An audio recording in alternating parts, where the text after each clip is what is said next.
So what I'm going to share very quickly is a tiny part of my teaching, and it's almost taking a micro level view. And I had this idea because I always wonder, as a very young teacher, I've been teaching in higher ed for around 3 years now, so I'm still exploring, and I'm always wondering how people actually start their every lesson, right? Well, what do you do in the first 5 minutes and 10 minutes? And at the beginning, I start exploring, I also start experimenting, but what I'm going to share is some of the thoughtful reflection that I have been doing now that we've shifted to online. And I want to, first of all, say that I do really think that there isn't much difference between online and offline. This is perhaps not my way of dividing teaching to online or face-to-face. That's one parameter, but as Mara also mentioned, we have definitely seen new opportunities coming up. So a bit of background of my teaching: I'm teaching project-based learning, small size, 8 to 20 students usually, and I'm teaching design thinking and entrepreneurship explored. The name really doesn't matter. What matters is usually students are divided into teams, and then they work on a project, they identify a problem, they narrow it down, and they do field work, they do research, and then they create their solution and they test it, and then they present it. So that's a little bit of background, and I want to also share here that there is research that shows if we faculty teach online and we have this experience, we can become better instructors in our face-to-face courses. And I've also seen examples of students actually build up their confidence of online learning and a lot of self-regulated learning that is happening now. So very quickly, as I mentioned, I always wonder, how do people start their every lesson? What happens in this 5 minutes? And this is a very simple analogy that we know in sports. When we start doing anything, we need to warm up so that we won't hurt ourselves, we won't strain too much of our muscle. So I'm using this example to refer to my teaching as well. I always call my first 5 to 10 minutes warm up. And when I first started teaching, like a lot of other teachers, I always felt this anxiety, this internal clock ticking, talking, that I have to finish my plan, that I have to cover this and that, and always keep watching the time, you know, just is afraid whether I'm going to miss anything. It's only till recently that I actually, you know, as I build this experience, I start to slow down, I start to calm down, and I really would cherish this first 5 and 10 minutes to help connect me and the students. At the beginning, I just use these exercises because sometimes it's late at night teaching, sometimes it's afternoon, so I feel students are not really focused, they're tired, they want to take a nap, or so this is I first build these exercises to kind of, you know, really get them doing something. Sometimes it's physical. So I will show a few examples of how I designed these first 5 minutes exercise, and also how I slightly modify that for my online teaching. So this is to refer to this concept that a lot of the educators here would be very familiar with. Is called zone of proximal development by Vygotsky. So it's about, as teachers, how we can help students to move from things that they cannot do and to things they can do with a bit of our help. So in straightforward terms, if you have someone who can already walk, how can you give them some support so that they can learn to run? And I will show you now some of the examples of my warm-up exercises. And these are the 3 points I want to make. So the role now is my thoughtful reflection. I think they play these 3 roles, and obviously they are overlapping each other. So they serve as pre-assessment, they serve as a way of connecting me and the students, so we have a common language and collective memory. And sometimes it's also a method I use to do some reinforcement exercise based on the feedback I hope to give based on students' performance and their assignments. So the first example is what I call a paperclip exercise. Some of you might know this is a 2-minute challenge. I designed as 2 minutes, you can do it 1 minute as well. So students need to write down as many ideas as possible of what they can use paper clips for. So there can be a lot of different ideas, like you can use it to pick locks, you can use it to make jewelries, make a button, a lot of different possibilities. So this is to actually see how students can use divergent thinking, and also make a point that I hope as designers, they can start to change their mindset from whatever things they see, not asking a question of what it is, but asking a question, what can I do with it, to open up the possibility of how we approach things and look at things. But I don't say it. I first introduce this exercise, and then we reflect on why we do this exercise, and students will kind of get to know this and get to experience this themselves. And a similar exercise is a 30 circle challenge. So in face-to-face classroom, I will print this out. But now online, I also show this on the screen, and students can draw that on their own notebook or on their own screen to turn these 30 circles into as many possibilities as possible. And you notice totally different things that students do. So this is an example that I will show them.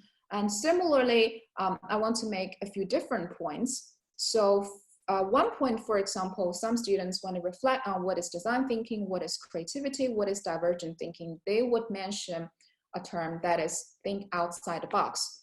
And it's not too new, right? We all say that. But do they actually draw out of the circle? So I would ask them to check in their own drawing whether they drew some of the circles outside the circle, and whether they actually connected multiple circles. So that's for them to reflect on when they mention what is creativity in their mind, how they connect their definition of creativity to what they actually practice. And also make a point about the balance and trade-off between quantity and quality, because sometimes students would pay too much attention on their quality, and they really draw very delicately on one circle, so they don't have time to actually finish the 30 circle in as well 2 minutes or 1 minute. So this warm-up exercise at the very beginning of my class, they are not graded, so I hope students can really enjoy themselves, do some experimentation. So it's like a pre-assessment for me, but there's no risk for the students, so it's relatively low risk. And then the second example I want to show is how I build this connection. And I feel this first 5 minutes with student online is even more important than in a face-to-face class. So I just slightly changed this exercise called just drawing together, a collaborative drawing. So we used to do that on a whiteboard, but I just found this very easy tool called DrawChat. It's just, it will give you a website, a URL, so you can share with students, and everyone will going to see the screen. And instantly I see everyone start doodling together, and they just love it, this experience and seeing others doodle.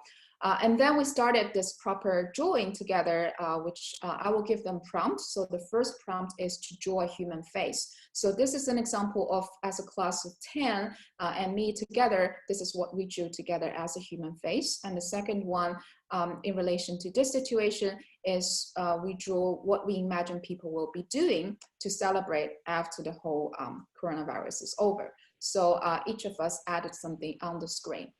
This is, I can see from students, they like this because it's kind of relaxed when we do the Zoom call at the beginning. Each of us are contributing something. And the second exercise is what I modified from an in-classroom warm-up exercise called random or creative categorization. So in a physical classroom, I will have brought in a lot of different random everyday objects. I also love this materiality in the teaching. I want students to also touch and play things around. So I put a lot of different things like a tissue, boxes, paper, pens, etc. on the table. And I ask each team to come up with as many ways to categorize different things as possible. And they need to think about how to categorize them in creative ways. So to give you some examples, before they came ways of things you can buy in convenience store, or things you can buy in supermarket, or in other places, or things that are children friendly, for example, that is soft, and things are not children friendly, they are sharp, they might hurt children. And now on the screen, I use something called mural.co. So it's like a collective whiteboard. And I've just moved a few symbols on the screen. and also ask students to move things around and categorize them. So every student can enter this room and see what other students are doing and categorizing them. So for example, there is a student who mentioned that there are things with round, with circles, like all these are circles, or things you can do outdoors and indoors, things you can do alone, or things you can do with people together. So this is categorizing things. It's first is about, again, building this learning community, having this common language, but it also serves the purpose of connecting other learning outcomes and feedback I want to give to students, because when we are doing projects, we always have our own kind of established mindset of how we categorize things, whether this information is useful or not useful, whether it's related to my project or not related. So I want to kind of break them free from this entrenched mindset and really to explore things and look at them from different ways. So this is a second example of building this community together, building this connection with students, create this common language and collective memory. And my last example is how I use this exercise to give student feedback and do some reinforcement exercise. So I added this mind map called this warm-up exercise called free association, because I noticed when students are creating a mind map of their project, this is the stage where they can think freely and use divergent thinking to create as many branches on a mind map as possible. But I noticed they are kind of restricted in what is directly related to a keyword, a key term, for example, online community, and they think about user, they think about WeChat, etc.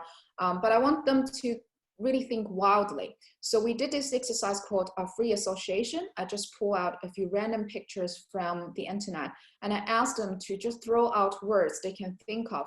And it's better that it's not directly related to the picture. So for example, this at the beginning, we talk about bathroom, we talk about water, wash your hands, but can we actually move from there to, for example, other association that is farther away from the picture, like health, it can be mom, it can be care, it can be soap, even though we don't see soap here, it can remind us of soap, it can be shower, it can even be nurse at this point. So this is my last example of showing, sharing how I use this warm-up 5 minutes, 10 minutes to give student feedback of what I hope them to do in their everyday assignment and exercise. So this is the three kind of reflection, 3 points that now that I've reflected on why I do this warm-up exercise, these are the 3 goals that I hope to achieve.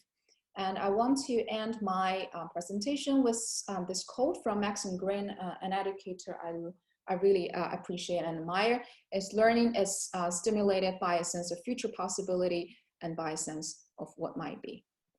Okay,